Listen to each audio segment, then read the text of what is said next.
Hi, I'm Sherry and welcome back to my channel, Sherry Jones Designs. In today's video, I'm going to show you how I took a shirt like this and made that cute tunic.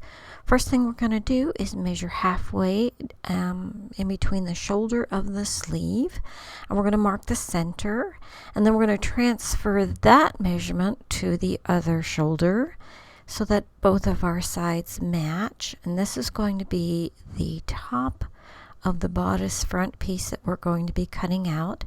And then next you're going to measure from the collar down however long you want it. For me it was 11 inches. Remember, if you're smaller or larger, you may want this to be a different height, so you'll have to measure on yourself. And then I put some marks straight across, just sort of eyeballed them in, and I measured 3.5 inches over to cut my angle from the center of the button. I did this on both sides, like there I'm checking 3.5 inches, and then I'm using a ruler and measuring down for a nice straight cut, and then I just sort of eyeballed it straight across and made my marks, and I cut it out. This, you're cutting through both layers here, so just take your time and get a nice good cut on this as straight as you can get it. So I set the rest of the shirt aside. It actually had some snags and stains and things. And so here I am cutting out the next piece I'm going to need. It will be my sleeves. I cut out a 24-inch square, leaving the top folded over to be my shoulder, the top of the shoulder of the sleeve there, and it will be sewn on like that. Now, if I had made my front piece straight, this would have been a poncho. So just keep that in mind. You do want to angle to have the look that I have in this video. Now we're going to pin this piece on. I'm just matching it right sides together, and I'm pinning it in place, and I'm going to stitch this over on the machine. I just used a regular straight stitch.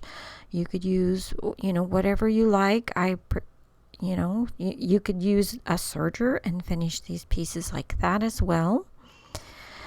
You could zigzag it after if you're afraid of fraying. You could do straight stitch and then zigzag. So here I am sewing it like all the way down, and I'm stopping where the green fabric is, and you should have something kind of like this. And so now I'm thinking like, okay, what do I want to put in the center? I was kind of making this up as I went. I knew what I wanted, but I was not sure how to get to where I was going, and this actually worked out well. However, you could attach your ruffle first before attaching your sleeves. It probably would be a little bit easier. I wasn't sure I wanted a ruffle. I didn't know if I was going to put an angled piece below or if I was going to ruffle it. So here I've got right sides together, my ruffle, the right side of my fabric against the right side of my bodice piece, the purple and white piece, and I'm finger gathering it on top until I sewed it all on, and it looks like that. And now I'm tucking it in under it. So the best way to do this is just to flip again with your sleeve right sides and pull this bottom one out. If you've stitched too far, you can just remove a few stitches until it lays flat, and you're going to just sew straight on down, laying it flat like that. I left this in here, my fussing, so you could see what I had to do. Like I said, it probably would have been easier to attach my ruffle first and then the sleeve all the way down, but I got to where I wanted to go in the end anyways. So then I just sewed straight down. This is a great way to use up, like, you're at the store and they have fabric that's like, those silky nightgowns and things, and they're just hanging there and nobody buys them. It'd be a great way to use them up. So here I decided to trim the collar off. I'm going for a more casual look, and I decided, I think I want the collar off, and I want it more open. So I took 1 inch off after I cut the collar off. And you could use almost any kind of blouse for the center of this. So it could be almost anything. You could even make it up out of just fabric. And then I serged my collar edge, and I just turned it under 1/4 inch. If you don't have a serger, you could do a zigzag or a serger stitch on your machine, and it should look like that when you're finished. And my collar didn't want to lay down. I was too lazy to iron, so I actually zigzagged on top of it, I believe. I do that frequently because I like the way zigzag looks. But, you know, the fun part about upcycling is to put the design you like into it and to make it look like how you imagine in your mind. It is definitely art. And so here's my collar. And so now what I'm going to do is I'm going to hem the ends of my sleeves. So I'm turning these, I'm under a 1/4 inch, then a 1/4 inch more. You know, you could even do a little more if you want. This fabric I'm using is extremely lightweight gauzy and very gauzy. So if I don't put some pressure front and back on it, my machine will simply eat it for lunch. So I am having to put a little bit of pressure to keep the fabric sort of tight and straight, to get a good seam.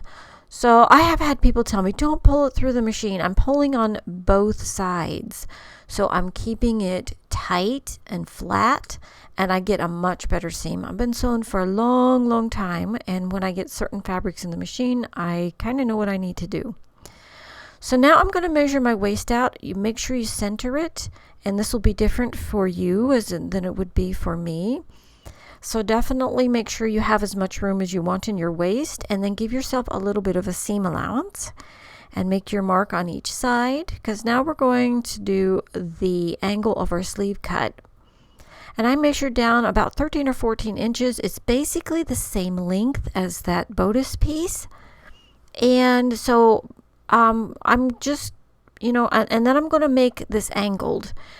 You know, I'm not trying to make a poncho here. You know, if I want to make a poncho, I'd go straight down and straight out. So this has got a whole different look to it, and make my and I'm going to cut that angle right there. So just, it's kind of like a dot to dot, you know, we're just doing we're doing a nice angled cut here. And it will depend on the length you cut your bodice at.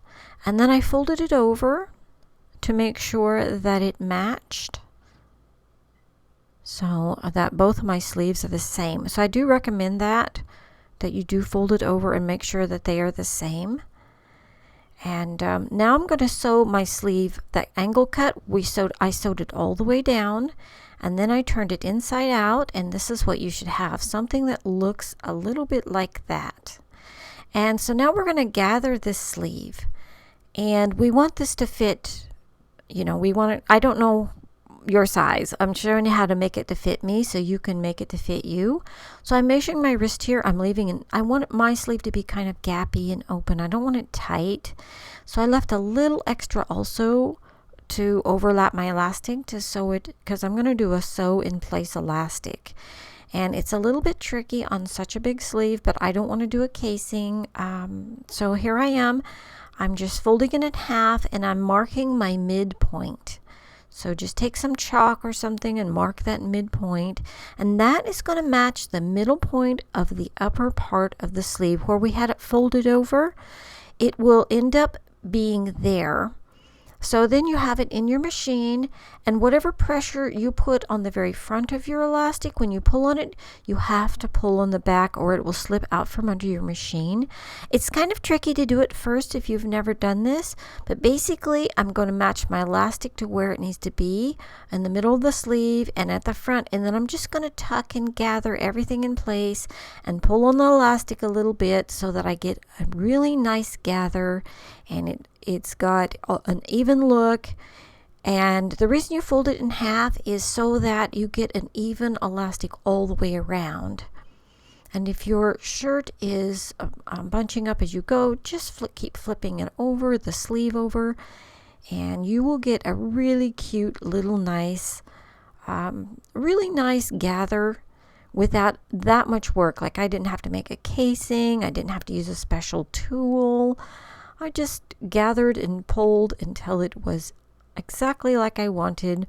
It's quick, and once you do a few of these, you will be surprised how well that you can do them. So then here would be where if you want to add more ruffles to the bottom, you could. If you wanted to do an angle, you could. But I'm going to do mine flat right here. I'm going to end it all on one level, so I cut mine off and I folded it over to hem to make one flat long hem, and we are almost done, guys. Thanks for watching.